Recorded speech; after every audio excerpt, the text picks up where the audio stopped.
रामकथा माणसाला जगायला शिकवते। रामकथा माणसाला स्थिर ठेवते। जीवनामध्ये कितीही आनंदाचा प्रसंग आला असेल तर त्या आनंदाला पचवण्याची क्षमता निर्माण करते आणि जीवनामध्ये कितीही मोठं दुःख येऊ द्या त्या दुःखाला तोंड देण्याची क्षमता रामकथा आपल्यामध्ये निर्माण करते। माझं बोलणं तुम्हाला कळावं याच्यासाठी सांगते। माणसाला सुख आणि दुःख या दोन्ही गोष्टी पचवणं पेलणं बोलणं एवढं सोपं नाही। आपण म्हणतो की दुःख कसं पचेल, कसं दुःखाला तोंड देऊ। एक वेळा दुःखाला सामना करणं सोपं आहे पण सुख पचवणं कठीण आहे। सुख देखील माणसाला सहजासहजी पचवल्या जात नाही कारण कठीण आहे ते। माझा बोलण्यातला भाव तुम्हाला लक्षात यावा म्हणून सांगते। एका गावामध्ये एक वयोवृद्ध आजी होती। ती आजी कुठेतरी 4-8 दिवसाला कामधंदा करायची, पोटाला जेवढं लागतंय तेवढं जवळ साठवायची। छोटीशी तिची झोपडी होती, त्या झोपडीमध्ये ती राहत होती आणि तिचं त्या गावामध्ये कुणासोबतच जमत नव्हतं। फक्त एक डॉक्टर असायचे, त्या डॉक्टरांसोबत तिचं बोलणं चालणं असायचं। का? डॉक्टर तिच्या तब्येतीची काळजी घ्यायचे की ह्या म्हातारीला कोणीच नाहीये आणि आयुष्य किती राहिले हिचं माहिती नाही, हिला कोणीच नाही, गावात कोणासोबत जमत नाही, बोलण्यातून सारखा वाद होतो। चला आपण, आपला धर्म आहे रोग्यांची सेवा करणं, मग हिला आपण हिची काळजी घेत जाऊ किंवा या आजीला आजारी पडल्यानंतर आपण ट्रीटमेंट देऊ या भावनेनं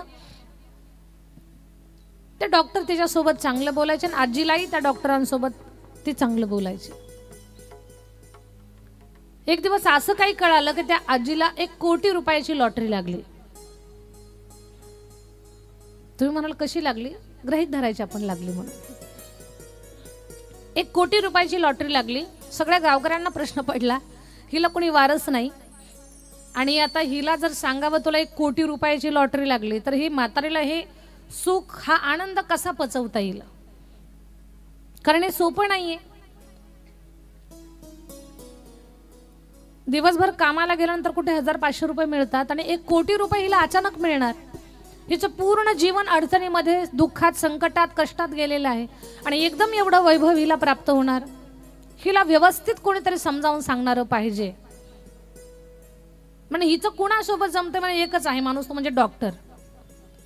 डॉक्टर साहेबांना बोलावलं। म्हणे डॉक्टर साहेब, जी आजी कधी कधी औषध गोळ्या घेण्यासाठी तुमच्याकडे येते ना, तिला 1 कोटी रुपयाची लॉटरी लागलेली आहे आणि तिला एवढे पैसे ऐकल्यानंतर ती अवाक होऊ नये, तिला शॉकिंग होऊ नये, याच्यासाठी तिला हे व्यवस्थित सांगणारं तुमच्यापेक्षा आणखी दुसरं कोणी आमच्या नजरेमध्ये दिसत नाही की ती कुणाचं ऐकल आणि तिला कोणी व्यवस्थित सांगल।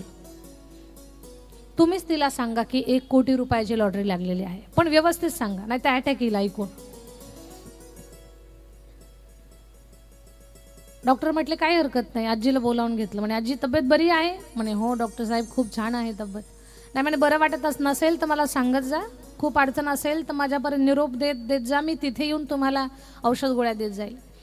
नाही म्हणे डॉक्टर साहेब, या पूर्ण गावात तुम्ही तर माझ्या तब्येतीची काळजी घेता आणि ताहीच कोण, मला मुलं नाहीत, तुम्हालाच माझा मुलगा मानते। डॉक्टर साहेब म्हणतात आजी काही नाही, तुला जेव्हा अडचण वाटेल ना तेव्हा मला सांग, पण आजी मला एक बोलायचं आहे आणि काही प्रॉपर्टी वगैरे आहे का? म्हणे काहीच नाही डॉक्टर साहेब, एका झोपडी पलीकडे माझ्याकडे दुसरं काहीच नाही। आजी पूर्ण आयुष्य तुमचं कष्टात गेलो? हो ना डॉक्टर साहेब, पूर्ण आयुष्य माझं कष्टात गेलं, पण आजी असं काही हार मानायचं नाही, कधी भगवान कुणाला काय देऊन जाईल काही सांगता येत नाही। आजी म्हणते आता दिलं तरी काय करायचं आणि मिळालं तरी कुठे ठेवायचंय, सोबत थोडीच घेऊन जाणार आहे मी। नाही म्हणे आजी, कुणाच्या नशिबाचा कोणी अंदाज घेऊ शकत नाही। आजी जर तुम्हाला देवानं आत्ता या क्षणाला जर 10,000 रुपये दिले तर काय करताल बरं तुम्ही?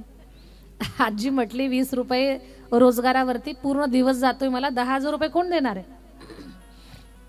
नाही म्हणे तुम्हाला जर आजी 10,000 रुपये जर कोणी दिले तर काय करताल तुम्ही? तर डॉक्टर साहेब खरं सांगते मी तुम्हाला, मला जर कोणी 10,000 रुपये दिले तर त्यातले 5,000 तुम्हाला देईल आणि 5,000 मला ठेवा।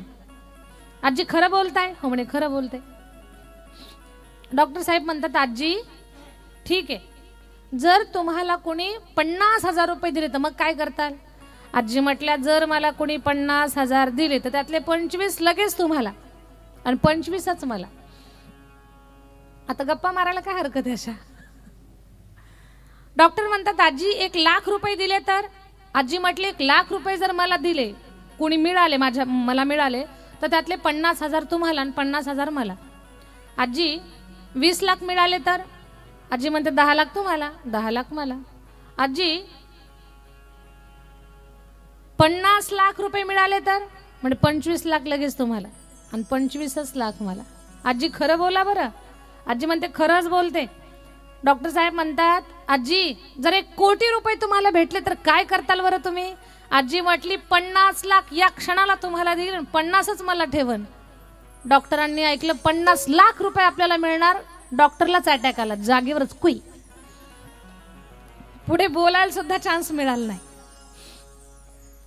याचा अर्थ असा आहे, सुख पचवणं तर दूर राहिलं, सुखाची बातमी सुद्धा कुणाकुणाला पचवल्या जात नाही. एक वेळेला दुःखाला माणूस तोंड देईल, पण सुख पचवणं त्याही पेक्षा कठीण असतं, फार कठीण असतं. का? सुखाला कोणाची तरी नजर लागण्याची शक्यता असते, म्हणून ते पचवणं कठीण आहे. पण ही रामकथा आपल्याला एवढं योग्य बनवते,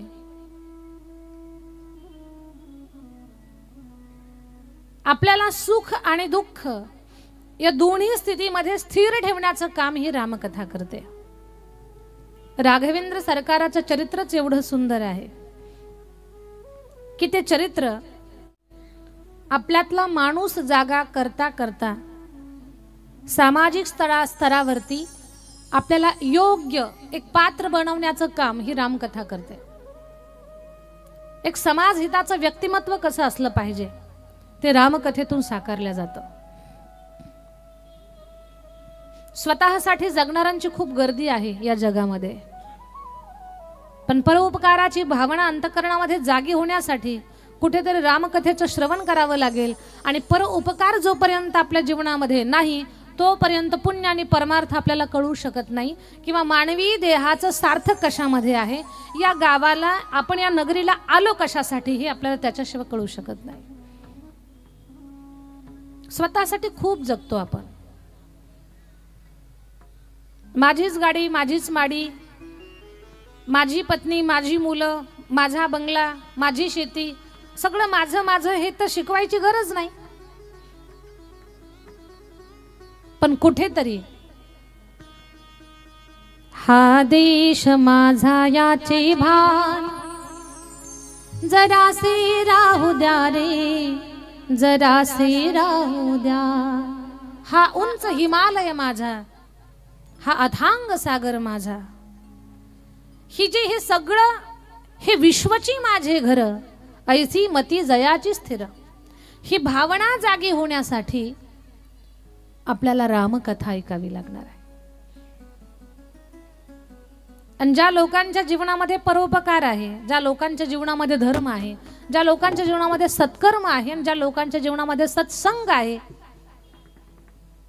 अशा माणसाचा जीवनाला एक वेगळंच मूल्य असतं. पहा, एक वेगळंच महत्व असतं अशा लोकांच्या जीवनाला.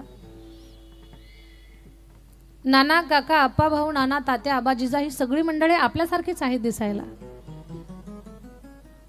तरी पण या प्रांगणात आल्यानंतर यांचं महत्व वेगळं आहे. का? 25 वर्षापासून या कार्यक्रमाला ही सगळी मंडळी भक्तिभावानं अंतःकरणानं खतपाणी घालण्याचं काम करतायत. आणि त्याचंच फळ म्हणजे 25व्या वर्षाचा हा महोत्सव पाहण्याचा सुवर्ण योग यांच्या सगळ्यांच्या जीवनामध्ये प्राप्त झाला.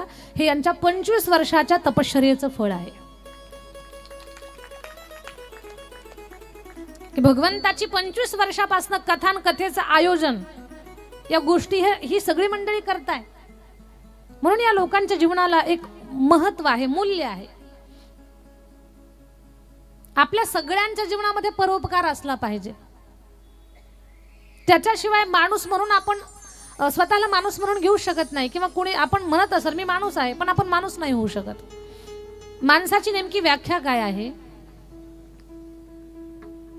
किसी के काम जो आए उसे इंसान कहते हैं, पराया दर्द जो अपनाए उसे इंसान कहते हैं, किसी के काम जो आए उसे इंसान कहते हैं।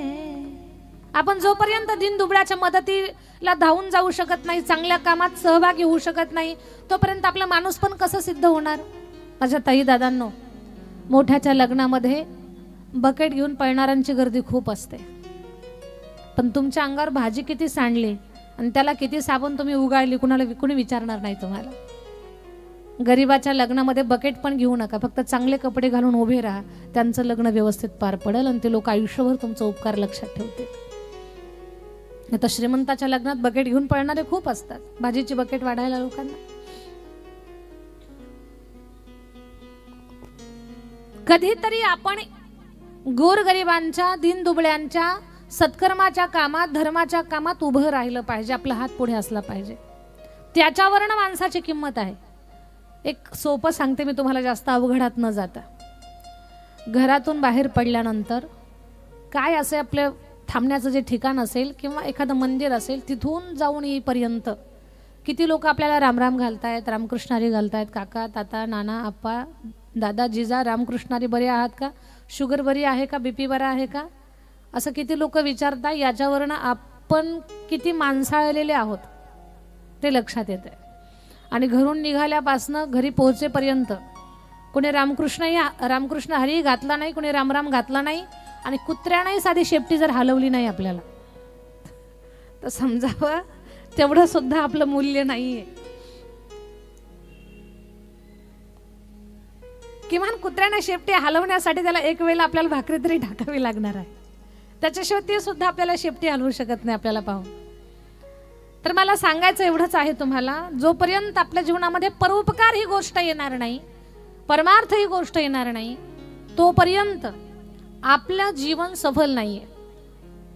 सेवा परमो धर्मः, सेवा सत्कर्म उपासना सत्संग आणि उपकार या माणसाच्या जीवनाची उंची वाढवणाऱ्या गोष्टी आहेत, आपली उंची वाढवणाऱ्या गोष्टी आहेत। थोडं तरी सत्कर्म, थोडा तरी सेवा, या सगळ्या गोष्टी आपल्या जीवनात घडल्याच पाहिजेत। आपल्या संतांनी एवढं सोपं करून सांगितलं ना आपल्याला की पुण्य आणि पाप या दोन गोष्टी आपल्याला सहज लक्षात येतील। संतांनी सांगितलंय पुण्य आणि पाप समजून घेण्यासाठी जास्त अवघडात जाऊ नका। पुण्य ते परोपकार, पाप ते परपीडा। आपल्यापासून एखाद्याला दुःख पोहोचत असेल किंवा आपल्या कृतीमुळे एखादा माणूस दुःखी होत असेल तर तेच पाप आहे, आणि आपण एखाद्यावर उपकार करत असू, कुणाची अडचण वाटून घेत असू, कुणाचं दुःखामध्ये सहभागी आपण होत असू, तर तो पुण्याईचा भाग आहे। या पृथ्वीवरती त्याच माणसाचं जीवन सफल आहे ज्याच्या जीवनामध्ये परोपकार आहे, सेवा आहे, सत्संग आहे, सत्कर्म आहे आणि परमार्थ आहे। आणखी सोपं सांगते तुम्हाला, आपल्या या मृत्यूलोकामध्ये या भूमंडलावरती त्याच माणसाचं जीवन सफल आहे। कुणाचं?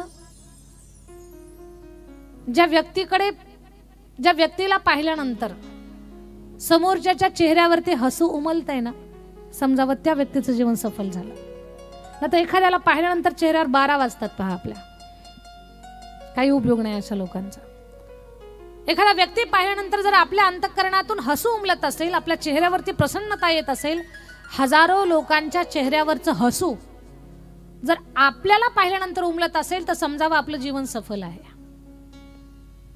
हे सफलतेचं सूत्र आहे, आणि ही सफलता आपल्याला बहाल करण्यासाठी ही रामकथा आहे। कारण रामाला पाहून अयोध्येतली लोक तर प्रसन्न होती नवल नाही, राम वनवासाला गेल्यानंतर वनात राहणारे भिल्ल वनवासी सुद्धा रामाला पाहून आनंदानं जगत होते। पशुपक्ष्यांना आनंद होत होता, रामाला पाहून वन्यजीवांच्याही चेहऱ्यावरती हसू उमलत होतं। आणि वनात राहणाऱ्या त्या भिल्लांना, त्या वनवाशांना असं वाटत होतं की राम आपले खूप जवळचे आहेत, जीवलग आहेत। रामाला पाहिल्याशिवाय त्या लोकांच्या दिवसाची सुरुवातच होत नव्हती। म्हणून एकच सांगायचं आहे मला, की थोडा तरी सेवाभाव, परोपकार या सगळ्या गोष्टी आपल्या जीवनामध्ये असाव्यात. बऱ्याच लोकांना परमार्थाची व्याख्या कळत नाही काका. बऱ्याच लोकांना, काही लोकांना वाटतं आम्ही खूप भजन केलं, आम्ही खूप कीर्तन केलं. आम्हालाही वाटतं की आम्ही खूप कीर्तन केली, कथा केली म्हणजे आम्ही खूप मोठा परमार्थ केला. असं अजिबात नाही. लक्षात घ्या, आपल्या अंतःकरणातली सात्विकता टिकवून ठेवण्यासाठी या सगळ्या गोष्टी गरजेच्या आहेत. पण काही लोकांना नेमका अर्थ कळत नाही परमार्थाचा. काही लोक रात्रभर भजन करतात. ग्रामीण भागामध्ये गोष्ट सांगते मी तुम्हाला. काही लोक रात्रभर भजन करतात, पहाटेच कुणाची तरी मका कापतात आणि स्वतःच्या म्हशीला टाकतात. मला सांगा, रात्रभर भजन करून काही उपयोग झाला? एक बाई तर काल्याचं कीर्तन ऐकून निघाली. आता काला ऐकल्यानंतर नीट सरळ घरी जावं की नाही? काला ऐकून घरी निघाली. घरी जाताना गल्लीमध्ये एका छोट्या लेकरानं घरातला देव तांब्या दारात फेकला. बाईनं टुपकन उचलला, पदरात घातला आणि गेली घराला. ज्याच्या घरातून तांब्या बाहेर आला तिथे नेऊन द्यावा की नाही? काला ऐकून काही उपयोग झाला का? नाही. परमार्थ म्हणजे परिवर्तन आहे. आपल्यामध्ये बदल झाला पाहिजे आणि तो बदल चांगला झाला पाहिजे. अंतःकरणात दया निर्माण झाली पाहिजे. चला, खूप काही बोलण्यासारखं आहे, पण आपल्याला राम जन्म झालेला आहे. सीता स्वयंवरापर्यंत आपल्याला जायचंय आणि सुंदर भक्तिभावानं ही कथा आपल्याला श्रवण करायची आहे.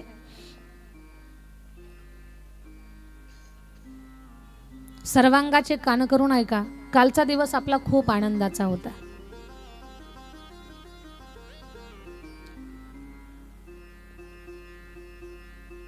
दोन प्रहर कागश्री सूर्य थांबला,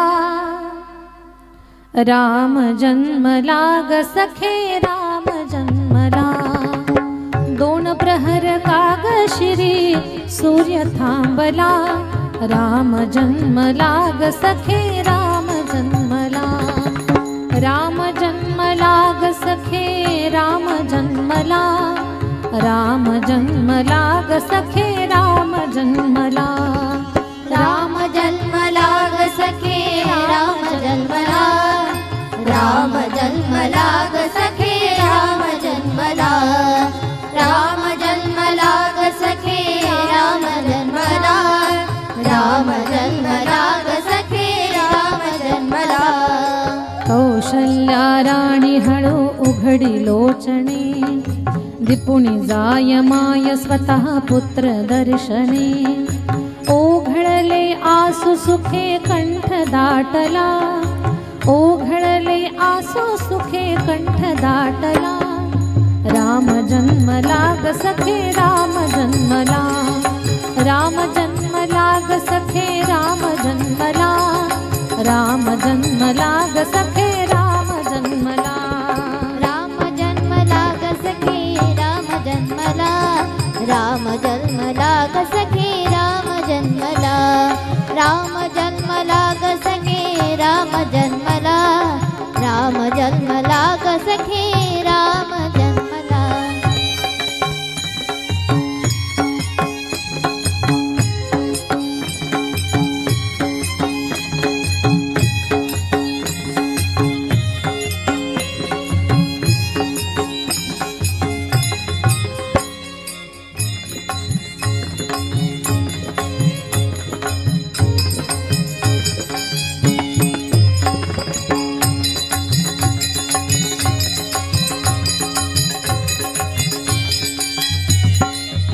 प्रभु रामचंद्र भगवान की जय. मर्यादा पुरुषोत्तम राघवेंद्र सरकाराचं प्रागट्यकरण झालं. पूर्ण सृष्टीला आनंद आहे.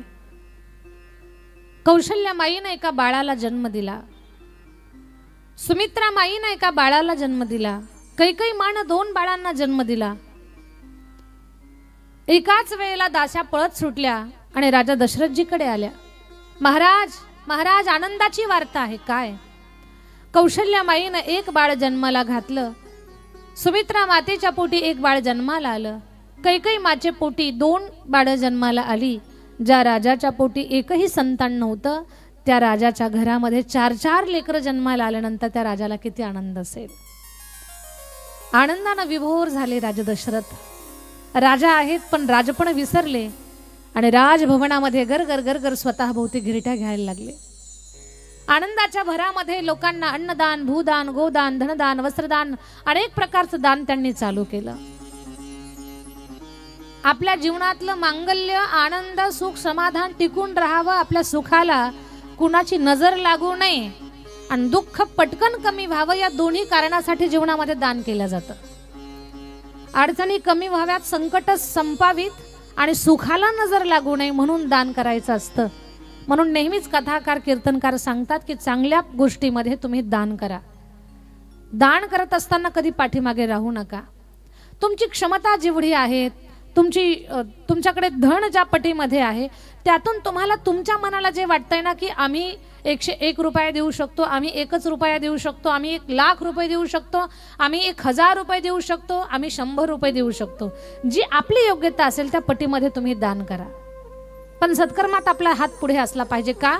आपल्या सुखाला कुणाची नजर लागणार नाही आणि अडचणीमध्ये असाल तर हे दान पुण्य आपल्याला अडचणीतून बाहेर काढेल. या दोन्ही कारणासाठी दान केलं जातं.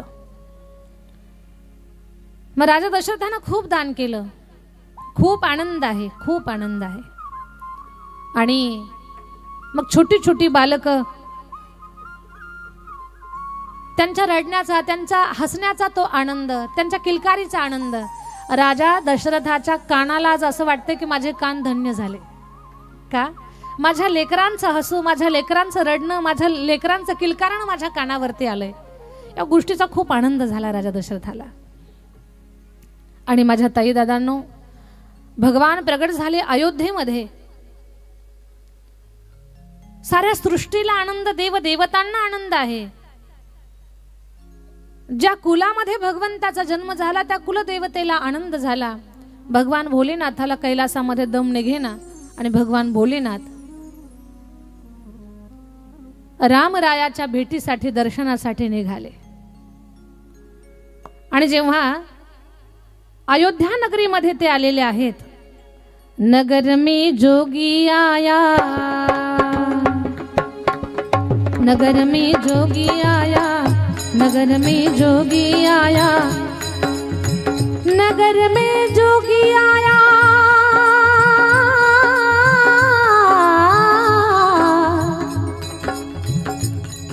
भेद कोई समझ न पाया,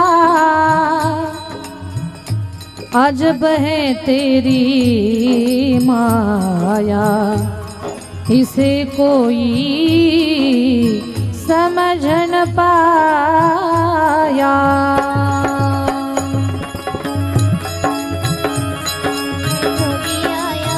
नगर में जोगी आया, सबसे बड़ा है मेरा भोलेनाथ,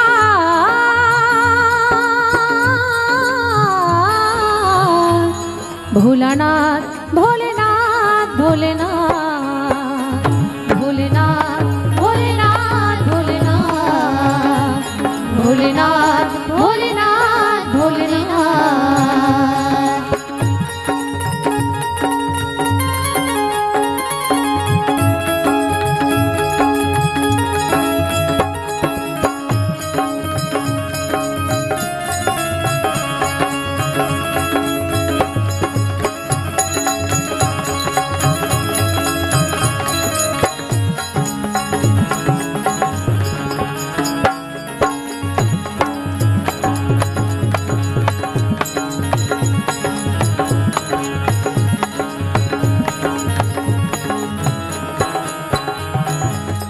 विभूति गले रुणमाला शेष नाग लिपटायो, बाके तिलक भाल चंद्रमा घर घर अलख जगायो.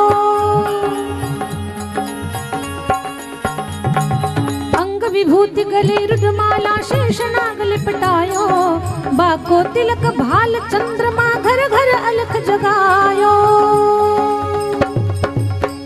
नगर में जोगी आया, आके अलख जगाया। सबसे बड़ा है तेरा नाम भोलेनाथ, भोलेनाथ, भोलेनाथ, भोलेनाथ, भोलेनाथ, भोलेनाथ, भोलेनाथ, भोलेनाथ, भोलेनाथ।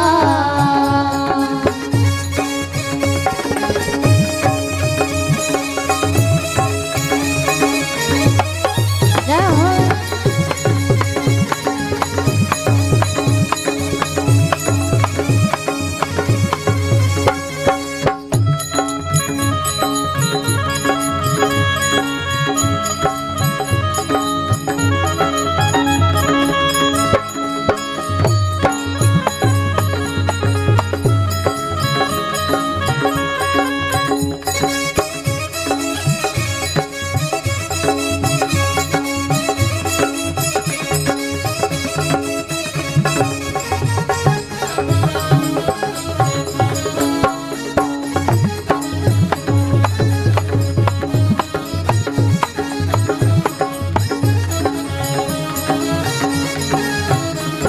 उमापती महादेव की जय।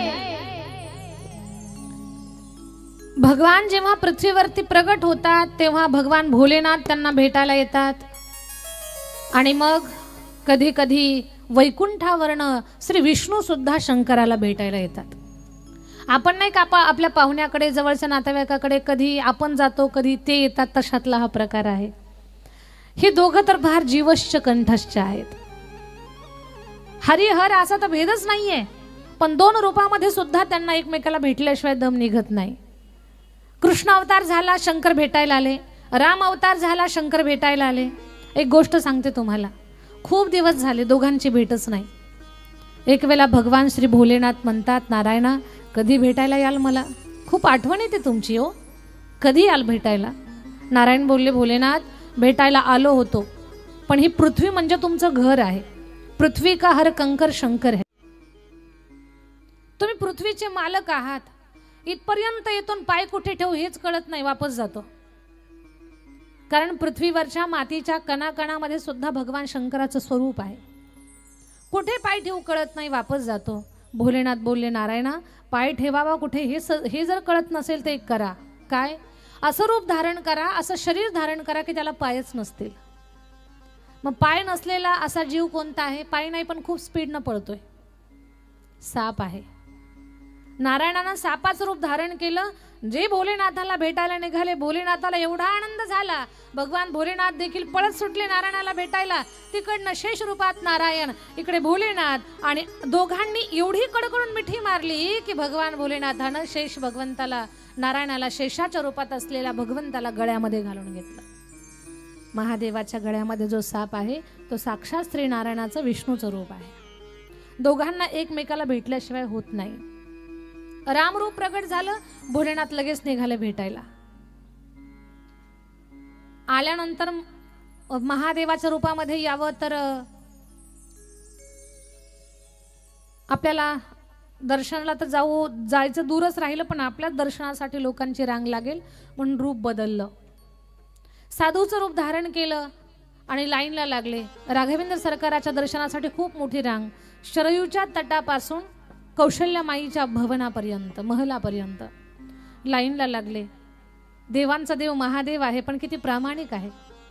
आपण काहीच नाही तरी पंढरपूरच्या वारीमध्ये घुसखोरी करतो, मध्येच घुसतो, आणि मग मागचे पुढचे लोक ओरडतात, अरे रे मध्ये घुसलं, मध्ये शिरलं। मग आपण म्हणतो घुसलो नाही, आमची माणसं पुढे आहेत। कोण आहे तुमचं पुढे? हे ठरलेली वाक्य आहेत तुमची। आमचं कोणीतरी पुढे, कशाचं कोण पुढे? आणि चांगलं पटतंय तुम्हाला माझं बोललेलं। तेवढ्या जागेत तरी प्रामाणिकपणा ठेवला पाहिजे की नाही आपण? महादेव खूप प्रामाणिक आहेत। लाईन मध्ये लागले, शिस्तीमध्ये। जसे भगवान भोलेनाथ गेटवरती आले, गेटमॅननं पाहिलं हे आपल्या अयोध्येतलं नाही, आणि नवखं माणूस कोण कुठून आले माहिती नाही, साधूचा वेश धारण केलेला आहे। मग सांगितलं गेटमॅननं, आप बाजू हटो, क्यों भाई, क्या हुआ, कुछ गलती हुई हमारे ओर से? आपसे कुछ गलती नहीं हुई, आप अयोध्या के नहीं हो। हाँ, हम अयोध्या से नहीं हैं। कहाँ से हो आप? हम हिमालय से हैं। बाजू हटो, आप अंदर नहीं जा सकते, हमें जाने दो। नहीं जाने देंगे। महादेवाला बाजूला काढलं। महादेवाला मनात असं वाटतंय, अरे काय सांगू तुला गेटमन, मी देवांचा देव महादेव आहे, पण तोंडानं सांगावं तर गडबड होईल। महादेव बाजूला थांबले। महादेव म्हणतात, देवा दर्शनासाठी आलो आणि जवळ आलो, लाईन मधून बाजूला काढलं, आमच्याच नशिबी असं कसं, आम्हाला दर्शनासाठी येऊ द्या आतमध्ये। राघवेंद्र सरकाराला कळालं, आपलं आराध्य, आपले भगवान भोलेनाथ दारामध्ये थांबलेले आहेत, आपली वाट पाहत, कधी त्यांना आतमध्ये सोडतील। मग राघवेंद्र सरकार रडायला लागले। भगवान रडतात, एवढे रडतात। त्या बाळाचं रडणं ऐकून कौशल्यामाई विचलित झाले की आपलं बाळ का रडू लागलं? सकाळपासून हसत होतं, आता का बरं रडत आहे? खूपच रडत होते।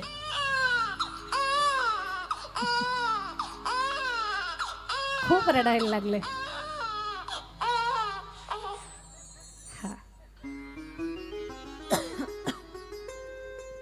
रडते माझे बाळ ताने, समजाविता राहिना। रडते माझे बाळ ताने, समजाविता राहिना। रडते माझे बाळ ताने, समजाविता राहिना। रडते माझे बाळ ताने, समजाविता राहिना। नाना परी समजावीते, मागील ते खाया देते। नाना परी समजावीते, मागील ते खाया देते।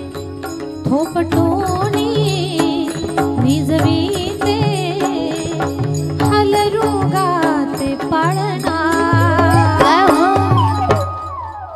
रडते माझे बाळ ताने, समजाविता राहिना। रडते माझे बाळ ताने, समजाविता राहिना। रडते माझे बाळ ताने, समजाविता राहिना। रडते माझे बाळ ताने, समजाविता राहिना। भगवान राम काही केला, रडता राहिनात। खूप रडतात, खूप रडतात, रडणं थांबत नाहीये।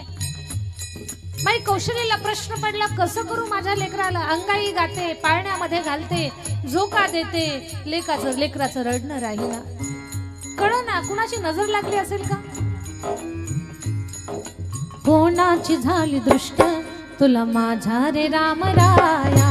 कोणाची झाली दृष्ट तुला माझ्या रे राम राया? कोणाची झाली दृष्ट तुला माझा रे राम राया? कोणाची झाली दृष्ट तुला माझा रे राम राया? उतरिते निंबलोन, उतरिते निंबलोन, तुझी ओवाळते मी काया।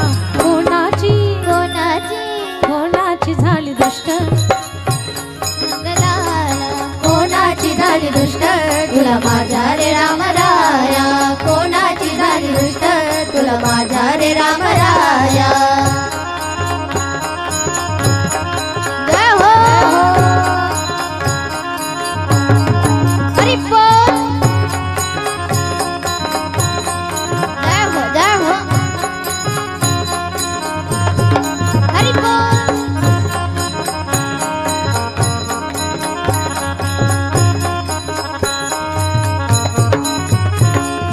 काही केल्या रामरायाचं बाळाचं रडणं राहीना। मग डांगोरा पिटवणाऱ्याला सांगितलं, दवंडी देणाऱ्याला सांगितलं, जा कुणी बाळाची नजर काढणार आहे का पहा। साऱ्या अयोध्येमध्ये दवंडी चालू झाली, आहे का कुणी बाळाची नजर काढणार?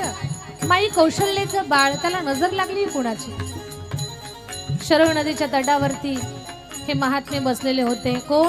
नगर में जोगी आया, जोगी आया, जोगी आया, आया, आया, जोगी आया.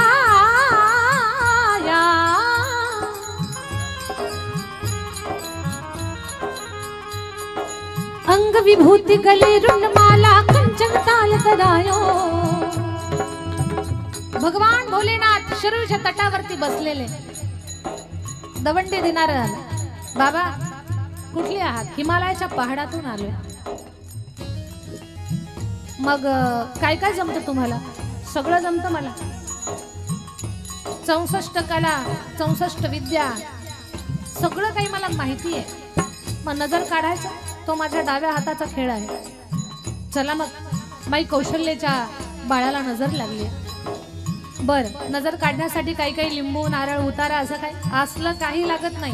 लक्षात घ्या, देव सुद्धा सांगतोय लिंबा नारळाला कुठे फसवू नका.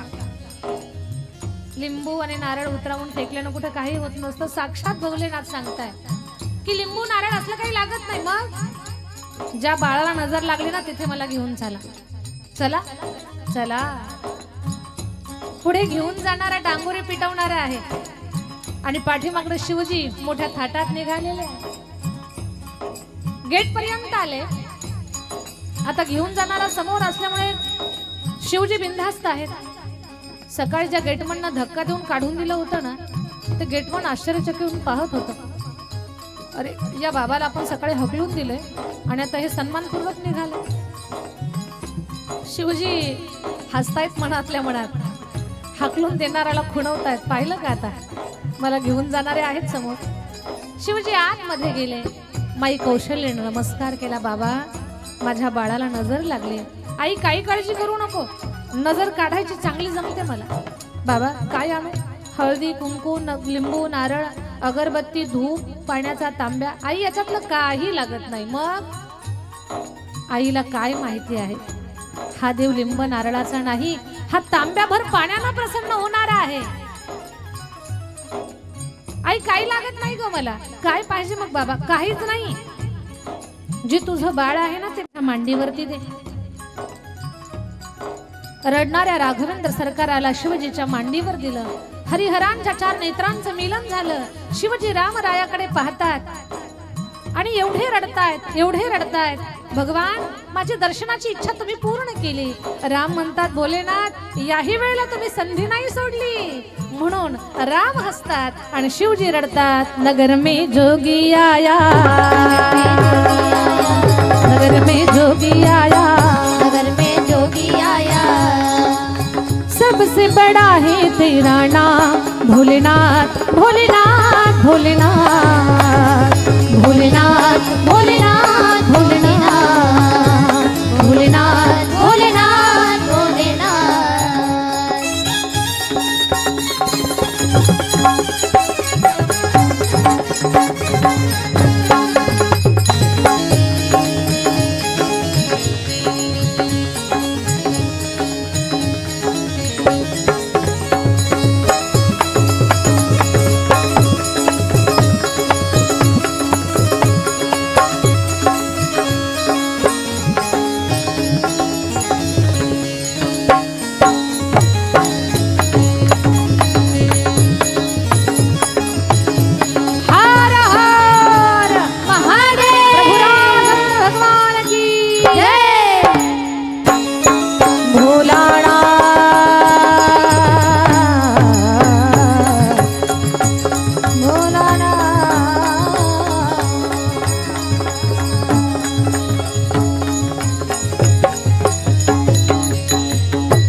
राघवेंद्र सरकारानं भगवान भोलेनाथाची दर्शनाची इच्छा पूर्ण केली. 4 बालक आहेत छोटे छोटे, राम, लक्ष्मण, भरत, शत्रुघ्न. पण हे आपण म्हणतो राम, लक्ष्मण, भरत, शत्रुघ्न, यांचं नामकरण राहिलं होतं अजून. कश्यप, कात्यायन, गौतम, मार्कंडे, वशिष्ठ, वामदेव, सुयज्ञ, जाबाली सगळ्या ऋषीमुनींना बोलावलं आणि भव्य मोठ्या स्वरूपामध्ये राघवेंद्र सरकाराचा 4 बालकांचा नामकरण सोहळा कैकईचे जे पुत्र आहेत, जगाचं भरण पोषण करणारा भरत, शत्रूचा नाश करणारा शत्रुघ्न, मोठ्या भावावर ज्यांची निष्ठा असेल, ज्याचं लक्ष आपल्या लक्षावरती असेल असा लक्ष्मण, आणि जो जगाला आराम देईल तो श्रीराम असेल. 4 नामकरण झाले, राम, लक्ष्मण, भरत, शत्रुघ्न. 4 भावंड घरामध्ये रांगतायत. त्यांचं रांगणं माणसाला खूप आनंद. लक्षात घ्या, छोटंसं नवीन सून असते, तिला काय असं घरातलं जमत नाही, किंवा मग काहीतरी तिच्याकडनं चूक होते, हातातनं तेलाचा डब्बा तरी पडतो, किंवा मग दुधाचा तांब्या पडतो, मग सासूचं पित्त खवळतं, मग सासू अशा भुवया जणू काही वाघीण डरकाळी फोडायला लागली. मग ते सगळं चित्र डोळ्यासमोर उभं करा ना. पण एक गोष्ट लक्षात घ्या, 2024 मध्ये सासूनं सुनबाईला डुसपूस करायचं नाही, तिला टाकून बोलायचं नाही, तिला पाण्यात पाहायचं नाही. सुनबाईच्या माहेरच्या आल्यानंतर रात्री 2 वाजता उठून त्यांच्या पिशव्या तपासायच्या नाही. याच्यातला एकही प्रयोग 2024 मध्ये करू नका, कारण काळ सासूचा नाही, काळ कोणाचा आहे? काय प्रामाणिक आहेत तुम्ही? काळ सुनेचा आहे. एवढं समजलं तरी खूप काही झालं. काळ ओळखून चाललं पाहिजे. पूर्वीची सासू वाघीण होती, पूर्वीची सासू वाघीण. एक डरकाळी फोडली तर सारं घर शांत होत होतं, एसी पेक्षा थंड. पण आताची सासू वाघीण नाहीये, वाघाची मावशी आहे. म्याव. काळ ओळखून चाला. पण कथेमध्ये बसलेल्या सगळ्या बिचारा सासवाना खूप समजदार आहेत. सुनेवरती मुलीपेक्षा जास्त प्रेम करतात. तुमच्या चेहऱ्याकडे पाहून मला कळतंय इथं सासू सुनेचं भांडणच नाही. तुम्हाला प्रश्न पडला असेल, हे मला कसं कळालं? तुमच्या तब्येतीवरून कळालं.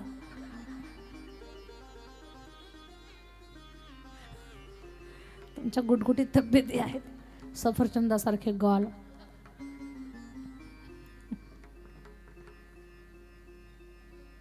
तर नवीन सून असते, घरामध्ये वाद होतो, काहीतरी होतं, सासू अशी भुवई वाकडे करते, जणू काय भैरवाचा अवतार तिनं धारण केलाय. पण जेव्हा घरामध्ये बाळ जन्माला येतं ना, त्या बाळाचं रडणं, त्याचं हसणं, त्याचं किलकिल बोलणं, बोबडे बोबडे शब्द, त्याचं रांगणं, मग त्या बाळाकडे पाहून सासू सुनेचा सगळा राग विसरून जाते. असं गटकन घेते, जणू विष प्यावं तसं पिऊन घेते तिचा राग. सुनेवरती कसल्याच प्रकारचा राग काढत नाही. तर छोट्याशा बाळाचा तो परिणाम असतो. छोटंसं बाळ घरामध्ये रांगू लागलं की सगळ्यांना खूप आनंद असतो, खूप आनंद. ऐका कान देऊन. मग भगवान रांगू लागले. देवाच्या रांगण्याचा किती आनंद आहे. कौशल्या माईकडे त्यांना भरवण्याचं काम, काही सुमित्रा स्वयंपाक बनवण्याचं काम, एवढा आनंद. कौशल्या माई सांगते, काही सुमित्रा ऐका बरं जरा तुम्ही. सावळा सावळा सावळा सावळा ग रामचंद्र, सावळा ग सावळा ग रामचंद्र, सावळा ग सावळा ग रामचंद्र, सावळा ग सावळा ग रामचंद्र, सावळा ग. हे भजन सर्वांनी माझ्या सोबत म्हणा. माझे गुरुवर्य परमश्रद्धेय रामायणाचार्य रामकथाकार विजय महाराज सुलाखे, त्यांनी मला शिकवलं, घडवलं. आज महाराष्ट्रभर, महाराष्ट्राच्या बाहेर जो काही माझा प्रवास असेल, माझ्या गुरुच्या कृपेनं आहे. आणि ही सगळी पदं, ही भजनं माझ्या गुरुच्या मुखातून ऐकल्यानंतर माणसाला समाधी लागते, डोलतात माणसं. एवढं सुंदर भजन गातात ते. रामकथा अंतःकरणातून गातात. श्रोत्याला असं कधीच वाटत नाही की आम्ही कुठे एका विशिष्ट ठिकाणावरती आहोत. त्यांची कथा ऐकणाऱ्या प्रत्येक श्रोत्याला वाटतं की आम्ही अयोध्येत आहोत. एवढा भाव जागा होतो. सावळा ग रामचंद्र, माझ्या मांडीवरी नाहतो. सावळा ग रामचंद्र, माझ्या मांडीवरी नाहतो. अष्टगंधाचा सुवास निळ्या कमळाना येतो. अष्टगंधाचा सुवास निळ्या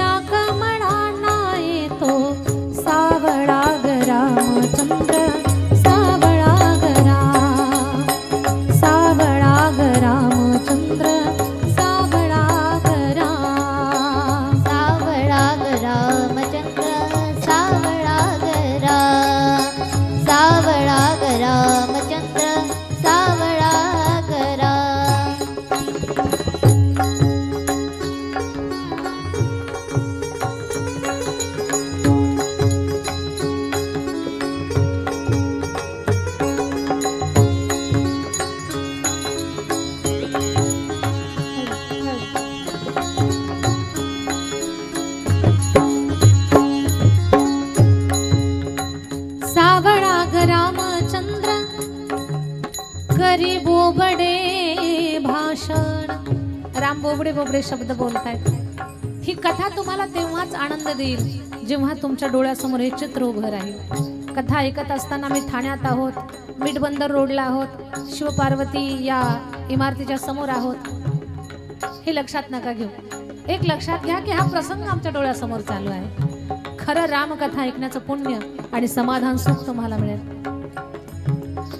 सावळाग रामचंद्र कडी बोबडे भाषण. सावळाग रामचंद्र करी बोबडे भाषण. त्यासी करिता संवाद झालो बोबडे आपण. त्यासी करिता संवाद झालो बोबडे आपण. सावळाग रामचंद्र सावळाग राम. सावळाग रामचंद्र सावळाग राम. सावळाग रामचंद्र सावळाग राम. सावळाग रामचंद्र सावळाग राम.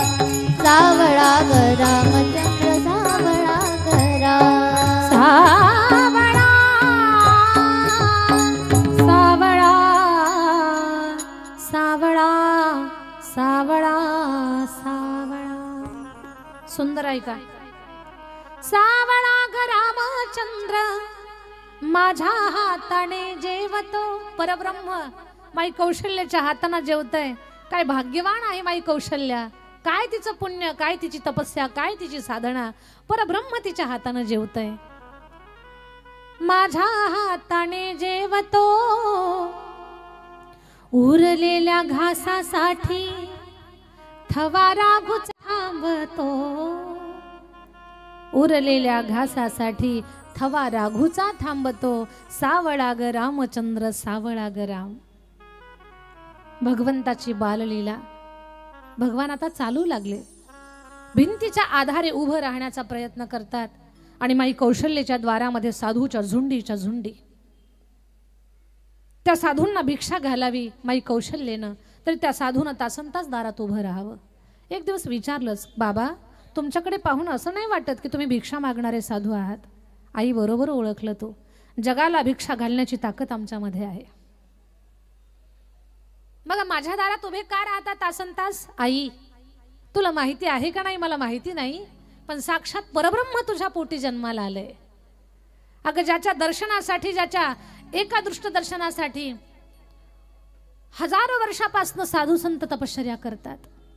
काहींनी उलट टांगून घेतलं, काही गळ्यापर्यंत पाण्यात, काही एका पायावर उभे आहेत, काही बिना अन्नाचे, काही बिना पाण्याचे, हवा पिऊन काही तपश्चर्या करतात. आणि देवा पशु पक्ष्यांना, कावळ्यांना प्रार्थना करतात. कागा सब तन खायो चुन चुन खायो मास. दोने ना छोड़ दियो राम मिलन की आस. कागा सब तन खाइयो चुन चुन खाइयो मास. दोने ना छोड़ दियो पिया मिलन की आस. कावळ्यांना आमचं पूर्ण शरीर खा, लचके तोडून खा, फक्त आमच्या दोन डोळ्यांना धक्का नका लावू. ज्या दिवशी प्राणप्रिय प्रभूचे दर्शन आम्हाला होतील ना, तेव्हा बुबळ काढून आम्ही तुम्हाला देऊ. एवढी तपश्चर्या करणारे साधू, पण अजून त्यांना स्वप्नात सुद्धा गेला नाही ते परब्रह्म तुझ्या पोटी जन्माला आलं. माई काय पुण्य केलंस ग तू, त्याच्या दर्शनासाठी आम्ही थांबलोय. असं वाटतं ना मानवी देह नसता मिळाला, तुझ्या महलाच्या भिंतीला जी दगड आहेत ते दगड जरी आम्ही झालो असतो ना, आमचा केव्हाच उद्धार झाला असता भगवंताच्या स्पर्शानं. एके ठिकाणी नामदेवरायांचा फार गोड अभंग आहे. नामदेवराय म्हणतात, देवा मनुष्य करिशी तरी भक्तीचे निमिषे, तुझे द्वारी वसे वसे ऐसे करी. माणूस जर बनवला ना देवा तर भक्त बनव, भजनाच्या माध्यमातून तुझ्या दरबारात येईल, तुझं भजन करेल. मला जर तू झाड बनवलं ना, तुळशीचं बनव, तुळस होऊन तुझ्या चरणावर अर्पण होईल. मला पक्षी बनवलं तर धान्य टिपण्यासाठी तुझ्या दारात येऊ दे. मला पाणी बनवलं तर सड्याच्या रूपानं तुझ्या दारात पडावं मी. मला लाकूड बनवलं तर तुझ्या मंदिराचा खांब मी व्हावा, अशी प्रार्थना करतायत. तसे हे संत म्हणतात, ताई मी जर दगड झालो असतो ना तुझ्या भिंतीचा, तर राम मला धरून स्पर्श करून उभे राहिले असते. आता भगवान चालायला लागले. राम लक्ष्मण भरत शत्रुघ्न 4 भावंड रामरायाला खेळ खेळण्याची इच्छा झाली। खेळ खेळण्यासाठी राघव आपल्या भावंडांना घेऊन, लक्षपूर्वक ऐका बरं, फार सुंदर आहे। राघव आपल्या भावंडांना घेऊन राजभवनाच्या समोर आले। राम म्हणतात आपल्याला चेंडूचा खेळ खेळायचा। सगळे तयार झाले, चेंडूचा खेळ खेळू। लक्ष देऊन ऐका, फार सुंदर आहे। चेंडूचा खेळ खेळायचा। चेंडूचा खेळ खेळण्यासाठी 2 गटांची गरज। राम म्हणतात 2 गट तयार करा। लक्ष्मणजी फार सावध आहेत। लक्ष्मणजी म्हणतात दादा 2 गट काय तयार करा, मला तुझ्या गटात घेणार असेल तरच मी खेळत, नाही तर आत्ताच निघालो बाजूला। अर्थ समजून घ्या। लक्ष्मणजी रामचरणावरील अशी श्रद्धा आहे की ते खेळात सुद्धा विरोधात जायला तयार नाहीत। श्रद्धा तिला म्हणतात जी कधीच बदलत नाही, आणि जी बदलते ते कधी श्रद्धा होऊ शकत नाही। वास्तव थोडंच होतं, खेळ होता। लक्ष्मणजी म्हणतात दादा तुझ्या सोबत घ्यायचं असेल तरच मी खेळत, नाही तर आताच बाजूला चाललो। लखन तुला माझ्या सोबत ठेवतो, रागाला जाऊ नको, खेळातून बाहेर जाऊ नको, माझ्या सोबत थांब। आता रामाच्या गटामध्ये जर लक्ष्मणजी आले तर खाली शिल्लक 2च राहिले। गट तयार करा म्हणायची गरजच नाही, आपोआप गट तयार झालेला दोघांचा। पण राम प्रत्येकाच्या मनाचा विचार करतात। राघव म्हणतात भरत उरलेला गट जर तुला मान्य असेल तरच खेळ खेळू, नाही तर खेळ मोडू। भरतजी म्हणतात दादा तुझा खेळ पूर्ण करण्यासाठी जर मला विरोधी गटात उभं राहायची वेळ आली ना तरी मी उभा राहीन, पण तुझा खेळ पूर्ण झाला पाहिजे, याला समर्पण म्हणतात। माझं बोलणं तुम्हाला कळावं म्हणून सांगते, समर्पण कशाला म्हणतात। तू जसं मला ठेवायचं तसं ठेव, पण तुझा खेळ पूर्ण झाला पाहिजे। ही भावना, अशी स्थिती जोपर्यंत भक्तीमध्ये आपल्या अंतःकरणात निर्माण होत नाही ना तोपर्यंत खरा भगवत साक्षात्कार होणं कठीण आहे। देवा तुला जसं ठेवायचं तसं ठेव, तुझ्या प्रत्येक इच्छेमध्ये मी सहभागी आहे, मी सामील आहे। अजूनही माझं बोलणं तुम्हाला कळावं म्हणून सांगते। भगवान श्रीकृष्ण परमात्माला डोकेदुखी झाली होती आणि डोकं काही केलं राहत नव्हतं। नारदजीने विचारलं देवा डोकं कशाने राहील? भगवान बोलले भक्ताच्या पायाखालची माती जर माझ्या कपाळी लावायला मिळाली तर माझी डोकेदुखी राहील, पण जो भक्त आपल्या पायाखालची माती देईल ना त्याला नरकाला जावं लागेल। नारदजी स्वतः भक्त होते पण स्वतःच्या पायाखालची माती नाही दिली, लोकांना दुसऱ्याची घरं दाखवायची फार सवय लागलेली आहे। नारदजीने स्वतःची माती दिलीच नाही, दुसऱ्यांकडे पाहत निघाले। आणि देवाची डोकेदुखी झाली, देवाला पायाखालची माती पाहिजे। सगळ्यांनी दरवाजे बंद केले, म्हणे आम्हाला नरकात पाठवता का? नाही देणार आम्ही माती। नारदजी गोकुळात आले, वृंदावनात आले, गोपिकांना सांगितलं आपल्या कृष्ण कन्हैयाचं खूप डोकं दुखतंय, पायाखालची माती पाहिजे। गोपिका म्हटलं नारदजी किती देऊ? ट्रक, टेम्पो, बस भरून? किती भरून द्यायची? पोते भरून देतो आम्ही, घेऊन जा। अरे वेड्यांनो, पण जो पायाखालची माती देवाला देईल त्याला नरकाला जावं लागेल। गोपिकांचं उत्तर ऐका। गोपिका बोलल्या नारदजी आमच्या पायाखालच्या मातीनं जर आमच्या कृष्ण कन्हैयाची डोकेदुखी राहत असेल ना तर आम्ही त्याच्यासाठी नरकात सुद्धा जायला तयार आहोत, याला समर्पण म्हणतात। हे समर्पण आहे। अशी भावना असली पाहिजे आपली। चाहे जैसे मुझे रख लो कुछ ना कहूँगा मैं, चाहे जैसे मुझे रख लो कुछ ना कहूँगा मैं, तेरा ही था तेरा ही हूँ तेरा रहूँगा मैं, तेरा ही था तेरा ही हूँ तेरा रहूँगा मैं, चाहे जैसे मुझे रख लो कुछ ना कहूँगा मैं, चाहे जैसे मुझे रख लो कुछ ना कहूँगा मैं। देवा तुला जसं ठेवायचं तसं ठेव, त्याला समर्पण म्हणतात। नाही तर एक वारी करून देवाला भांडणारे भरपूर आहेत, पण सच्चा भक्त तो आहे देवा तुला जशा स्थितीमध्ये ठेवायचं तसं ठेव, पण तुझे पाय मी सोडणार नाही। हे खऱ्या भक्ताचं लक्षण. मग भरतजी म्हणतात, देवा तुझा खेळ पूर्ण जर होत असेल तर मी विरोधात सुद्धा उभं राहायला तयार आहे. ऐका बरं. कोणीतरी बोललं भरतजीला, भरतजी देवाच्या विरोधी गटात उभे राहणार आहात, पराभवाशिवाय दुसरं काहीही मिळणार नाही तुम्हाला. काय भेटणार आहे तुम्हाला? पराभव होईल तुमचा. काय भेटणार आहे तुम्हाला? भरतजी बोलले, ऐका, हार आणि जीत हा नंतरचा विषय राहिला, पण देवाच्या गटात राहणाऱ्यांना जे भेटणार नाही ना ते आम्हाला विरोधी गटवाल्याला मिळणार आहे. म्हणजे काय भेटणार आहे?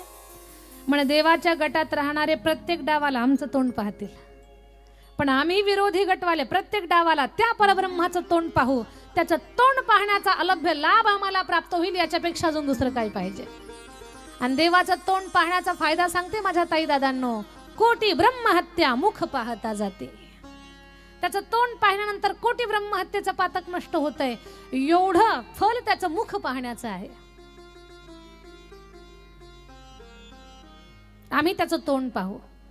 खेळ चालू झाला. चेंडूचा खेळ होता. भरतजीनं जोरात चेंडूला लाथ मारली. चेंडू रामापर्यंत गेला, पण रामाच्या जवळ नाही गेला, 2 हात दूर थांबला. राम भगवान चालत आले, चेंडू हातात उचलला आणि फेकला. जसा चेंडू आला, भरतजीनं जोरात लाथ मारली. चेंडू पुन्हा रामापर्यंत गेला, 2 हात दूर थांबला आणि जवळ नाही गेला, 2 हात दूर थांबला. रामरायानं चेंडू उचलला आणि पुन्हा फेकला. कुणीतरी बोललं भरतजीला, भरतजी जिंकायचंय तुम्हाला, एवढ्या जोरात चेंडू मारताय, जिंकायचंय? भरतजी बोलले, मला जिंकायचंय म्हणून मी चेंडूला लाथ मारत नाही. मग म्हणे या चेंडूला मी सांगतोय ते परब्रह्म आहे समोर, जा सर्व भावे शरण जा, चरणावर लोटांगण घाल. या चेंडूला सांगतोय मी पाठवतो याला जोरात लाथ मारून देवाच्या जवळ पाठवतोय, पण हे एवढं फुटक्या नशिबाचं आहे, जवळ जातो 2 हात दूर थांबतंय. चरणावर समर्पण करावं ना यानं, पण जवळ 2 हात दूर थांबतंय, पुन्हा माझ्याकडे येतं, मी याला जोरात लाथ मारतो, जवळ जातं 2 हात दूर थांबतंय. मग देवाच्या जवळ पाठवूनही जे देवापासून 2 हात दूर थांबतात ते लाथाचेच मालक असतात, म्हणून मी याला लाथ मारतोय.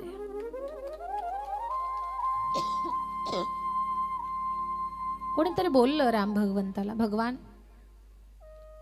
मग भरतजी लाथ मारताय तर तुम्ही पण लाथ मारा, तुम्ही कशाला हातात उचलता, लाथ मारा तुम्ही.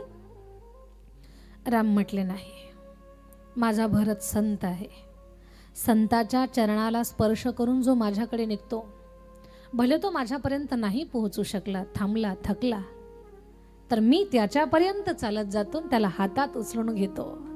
हे माझ्या भगवंताचं अंतःकरण आहे.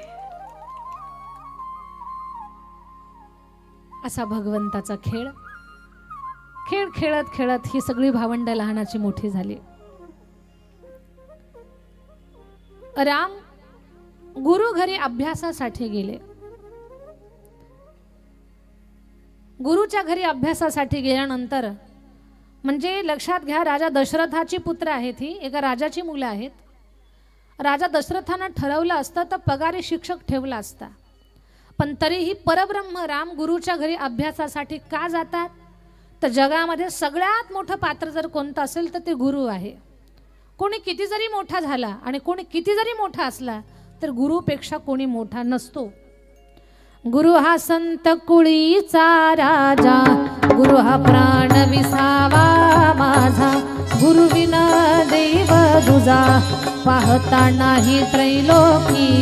गुरु हा संत कुळीचा राजा, गुरु हा विसावा माझा, गुरु विना देव दुजा, पाहता नाही त्रैलोकी. गुरु सुखाचा सागरू, गुरु प्रेमाचा आगरू, गुरु धैर्याचा डोंगरू, जगासाठी तळमळीला. गुरु हा संत कुळीचा राजा. गुरुचं आपल्या सगळ्यांच्या जीवनामध्ये सगळ्यात मोठं स्थान आहे. कान देऊ नाही का?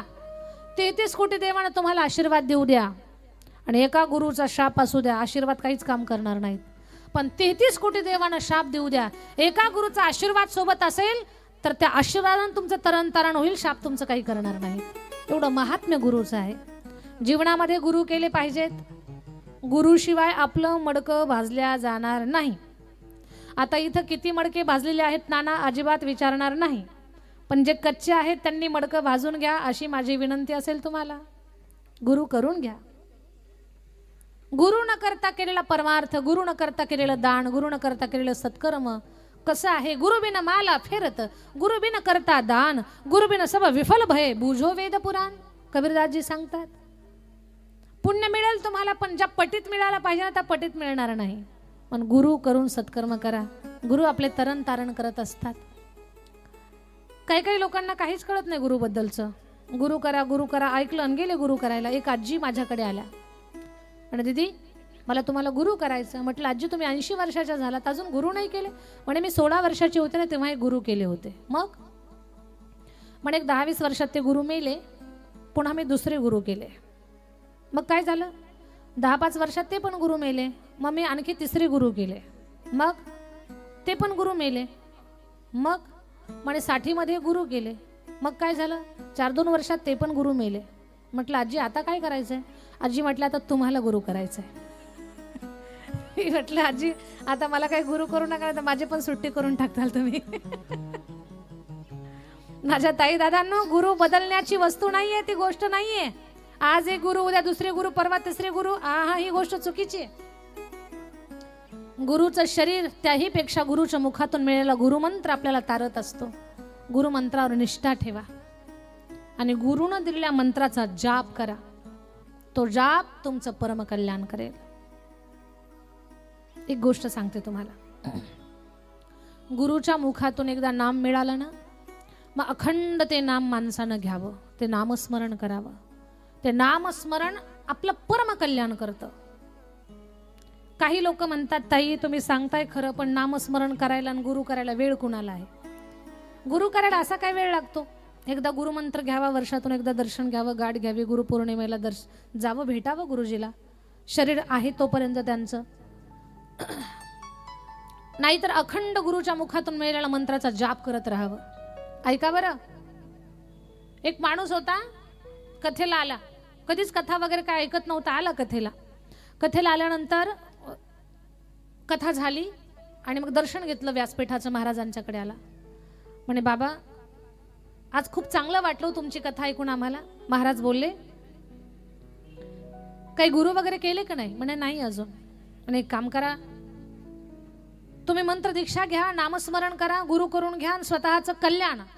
तुमच्या जीवनातल्या सगळ्या घटना तुमच्या प्रारब्धानं घडणार आहेत, पण परमार्थ नामस्मरण अट्टहासानं करावं लागणार आहे. त्याच्याशिवाय तुमचं तरण तारण होणार नाही. तो माणूस म्हटला नामस्मरण करायला कुणाला वेळ आहे. आता गुरु करतो तुम्हाला, पण नाम कधी जप करू, मला वेळच नाही माझ्याकडे. गुरुजी म्हटले थोडा सुद्धा वेळ नाही. म्हणे थोडा सुद्धा वेळ नाही. म्हणे दिवसभरातून असा कुठलाच वेळ नाही का की त्यावेळेस तुम्हाला काहीच काम नसतं म्हणून, त्यावेळेस तुम्ही काहीच काम करत नाही, असं कुठलाच वेळ नाही. अशी तुम्ही वेळ आठवा की त्या वेळेमध्ये तुम्ही काहीच काम करत नाही, तशा वेळेत का होईना नाममंत्र करा किंवा नाम जप करा. तो म्हटला ठीक आहे गुरुजी मी आठवणीत आणतो. असा कोणता वेळ आहे की त्या वेळेमध्ये मला काही काम नाही. घरी आला म्हणजे महाराजांकडनं तर नाम घेतलं त्यानं, पण दिवसभरात एवढा व्यस्त असायचा की कधी नामस्मरण करावं त्याला कळत नव्हतं. त्याच्या लक्षात आलं आपण बाथरूमला गेल्यानंतर काहीच काम करत नाही. तुम्हाला आश्चर्य वाटेल तर बाथरूमला शौचाला गेल्यानंतर नामस्मरण करायचा.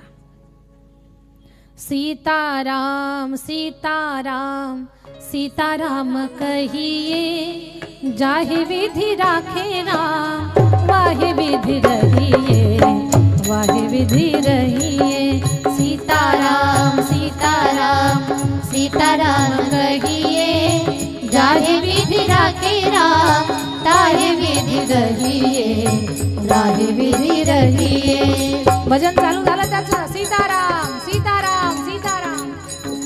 कधी बाथरूमला गेल्यानंतर. असं तर काही त्याला वेळच नव्हता. आता जिथे रामाचं भजन, जिथे राम कथा, तिथे हनुमानजीला बोलवायची गरज नाही. हनुमानजी लगेच बसलेले असतात. आपल्याही या कथेमध्ये हनुमानजी आहेत. वक्ता कोण आहे ते महत्वाचं नाही, कथा कोणती आहे ती फार महत्वाची आहे. रामकथा महाबली हनुमान यांना फार प्रिय आहे. आणि मग रामाचं भजन चाललेलं. हनुमंतराला आनंद झाला. हनुमानजीनं जे भुबुक्कार केला, उड्डाण केलं आणि जिथे भजन चालू होतं त्या दारात येऊन उभे राहिले. हनुमानजीचं लक्षच नाही आपण कुठे उभे आहोत आणि त्याच आतमध्ये भजन चाललेलं. सीताराम सीताराम सीताराम कहिए जाहि विधि राखे राम वाहि विधि रहिए वाहि विधि रहिए सीताराम सीताराम सीताराम कहिए जाहि विधि राखे राम वाहि विधि रहिए वाहि विधि रहिए राम राम राम सीताराम राम राम राम राम राम सीताराम राम राम राम राम राम सीताराम राम राम राम राम राम सीताराम राम राम राम राम राम सीताराम राम राम राम राम राम सीताराम राम प्रभु रामचंद्र भगवान की जय।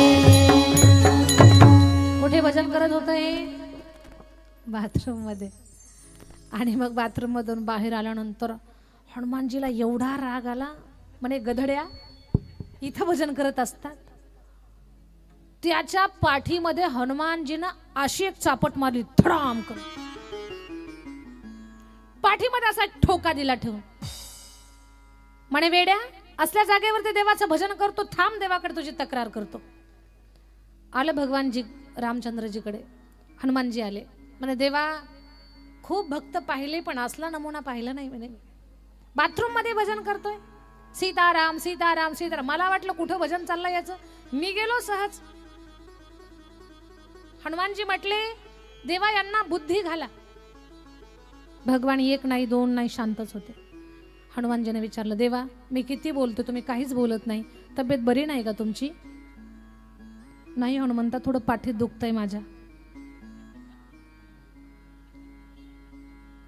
हनुमानजी म्हणतात पाठीत दुखतंय काय झालं शिरावर शिर चढली का एका अंगावर काही झोपले होते का काय झालं पाठीमध्ये काही करक वगैरे भरली का हनुमंता तूच पाहावर काय झालंय मलाच काही कळना भगवान परमात्माचा तो वरचा वस्त्र आहे ते वरती केलो आणि वानराच्या हाताचा पंजा दिसला हनुमानजी म्हटले कुणाची एवढी हिंमत माझ्या देवाच्या पाठी मारलाय राहू दे हनुमंता नाही नाही देवा शोध काढल्याशिवाय दम काढणार नाही मी सगळ्या वानरांना बोलावलं सगळी वानर थरथर थरथर कापत होती हनुमान जी हमने कुछ नहीं किया हमारी गलती क्या है आमची चूक काय आहे का बरं आम्हाला इथे बोलावलं नाही म्हणजे देवाच्या पाठीत कोणत्या तरी वानरानं चापट मारली हाताचा पंजा लावा ज्याचं माप मॅच होईल त्याला दंड भेटल सगळे थरथर थरथर कापायला लागले एक एक जण यायचा पाठीला हात लावायचा मॅच होत नाही चल एक बाजूला सगळी वानरं संपली कुणाच्याच हाताचा पंजा त्या पाठीवरच्या पंजाला सूट झाला नाही मॅच झाला नाही हनुमानजी म्हटले देवा कुणाचाच पंजा नाही हा कोण असेल असं तुमच्या पाठीमध्ये मारणार राहू दे हनुमंता नाही देवा मी शांत थांबणाऱ्यापैकी नाहीये मला कळालंच पाहिजे कोणतं वानर आहे भगवान म्हटले हनुमंता सगळ्यांचं माप घेतलं तुझं घेतलंस का हनुमानजी म्हणतात देवा काय थट्टा करता माझी मी आलोय नाही इथे मारलंय नाही मी कशाला माझा आराध्य आहात तुम्ही माझे गुरु आहात आणि मी कशाला तुमच्या पाठीवरती मारू नाही हनुमंता उगी एक समाधानासाठी सगळ्यांची माप घेतली आपलं पण घेतलं पाहिजे की नाही आपण का लोकांसाठीच फक्त चौकट ठीक आहे भगवान हनुमंतरायानं जसा हात पाठीला लावला हनुमानजीचा हात त्या छाप्याला पंजाला मॅच झाला हनुमानजी दचकले बापरे हाता आपला पंजन हाता पाठीवरचा पंजा सेम देवा आपकी कसम मैंने कुछ नहीं किया मी मारलंच नाही भगवान मी खरं सांगतोय तुम्हाला आणि मग माझा हाताचा पंजा तुमच्या पाठीशी कसा मॅच झाला मी आलो नाही मारलं नाही घडलंच कसं मला कळलं ना देवा राहू दे हनुमंता मी सगळं समजून घेतो नाही देवा माझी काही चूक असेल तर मला सांगा भगवान म्हटले हनुमंता सकाळी कुणाच्या पाठीमध्ये ठोका टाकला का तो म्हणे हा देवा ते तर सांगत होतो ते कुणीकडेच राहिलं नाही नवीनच चालू झालं ते सांगायला आलो होतो की एक बाथरूम मध्ये भजन करत होतं मी त्याला खूप मारलं पाठीमध्ये हनुमंता मग त्याला मारलं ना तोच पंजा आहे माझ्या पाठीवरती म्हणे देवा हे कसं काय हनुमंतराया ज्या वेळेला माझा भक्त तो कुठे भजन करतोय माझ्यासाठी महत्वाचं नाही पण ज्या वेळेला माझे भक्त माझं भजन करतात ना ते सर्वांगानं माझ्या रूपामध्ये विलीन झालेले असतात किंवा माझं रूप झालेलं असतात ते माझं स्वरूप झालेले असतात आणि माझं भजन करत असताना ते मज स्वरूप झाले असताना तुम्ही त्यांच्या पाठीत मारल्यानंतर तो ठोका तो छापा त्यांच्या पाठीवर नाही उमटत, तो माझ्या पाठीवरती उमटत असतो. प्रभू रामचंद्र भगवान की जय. तर या उदाहरणातून खूप काही गोष्टी शिकण्यासारख्या आहेत. म्हणजे तुम्ही जळी स्थळी काष्टी पाषाणी उठता बैसता हरी बोला, भांडता कांडता हरी बोला. तुम्ही काय क्रिया करता, काय कृती करता, काय कर्म करता हे महत्वाचं नाही. तुम्ही प्रत्येक क्षणाला प्रत्येक श्वासाला भगवंताचं नामस्मरण करावं हा पहिला मुद्दा. आणि दुसरी गोष्ट नाम गुरुकडून घ्यावं हा दुसरा मुद्दा. तर खूप काही गोष्टी शिकण्यासारख्या आहेत. ज्यावेळेला आपण नामस्मरण करू त्यावेळेला आपण भगवत स्वरूप किंवा ती अवस्था आपली अशी झालेली असते की आपण राहिलो नसतो, आपल्याला भगवंताचा ध्यास लागलेला असतो. तर माझ्या बोलण्याचा भाव एकच आहे की आपण गुरु करून घ्यावेत, गुरुच्या मुखातून नाममंत्र घ्यावा. गुरु बदलायची गोष्ट नाही आणि गुरुचं शरीर आपल्यासाठी महत्त्वाचं आहेच आहे, पण गुरुचं शरीर संपल्यानंतर गुरुच्या मुखातून प्राप्त झालेला गुरुमंत्र आपल्यासाठी जास्त महत्त्वाचा असतो. राम भगवान गुरुच्या घरी गेले आणि गुरु घरी जाऊन त्यांनी विद्या अर्जित केली. आता पुन्हा ते अयोध्येमध्ये आले. अयोध्येमध्ये खूप आनंद आहे. आता राम भगवान त्यांना घेण्यासाठी विश्वामित्रजी येणार आहेत, पण ते आल्यानंतर पुढे काय होतं ते आपण पाहणार आहोत. काही क्षण आपण भजन करू, थोडंसं नाचू, उडी मारू, आनंदानं गाऊ. यारे नाचू प्रेमानंदे, रामनामाची या छंदे. सर्वांनी उठून उभं राहायचं आहे, सुंदर भजन करायचं आहे आणि पुन्हा कथा ऐकायला बसायचं आहे.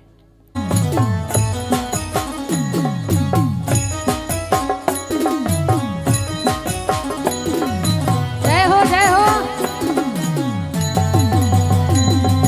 श्रीराम जय राम जय जय श्रीराम. श्रीराम जय राम जय जय राम. श्रीराम जय राम जय जय राम. श्रीराम जय राम जय जय राम. श्रीराम जय आनंदानं बोला, टेन्शन मुक्त राहा, आनंदानं भजनाचं.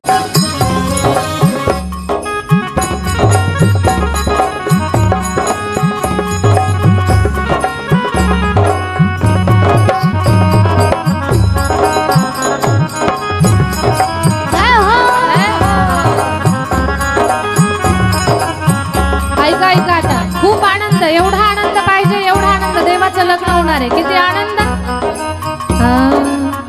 हर घर में अब एक ही नाम, जय श्री राम. हर घर में अब एक ही नाम, एक ही नारा गूंजेगा, जय जय श्री राम. मेरे भारत का बच्चा बच्चा जय जय श्री राम. जय श्री राम.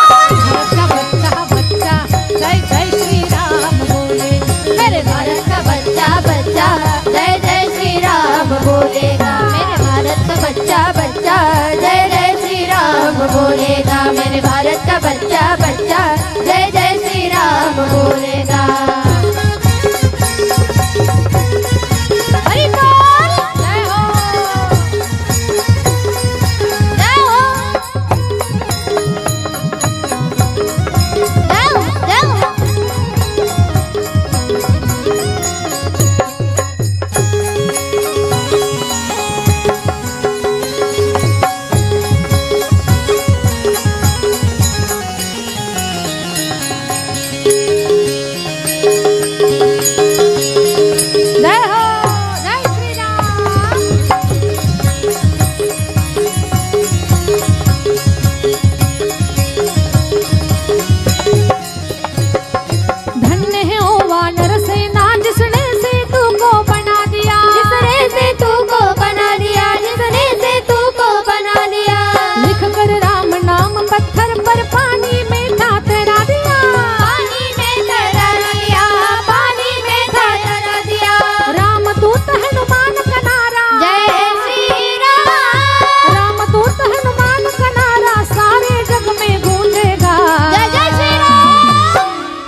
भारत का बच्चा बच्चा जय जय श्री राम. जय श्री राम. भारत का बच्चा बच्चा जय जय श्री राम बोलेगा. मेरे भारत का बच्चा बच्चा जय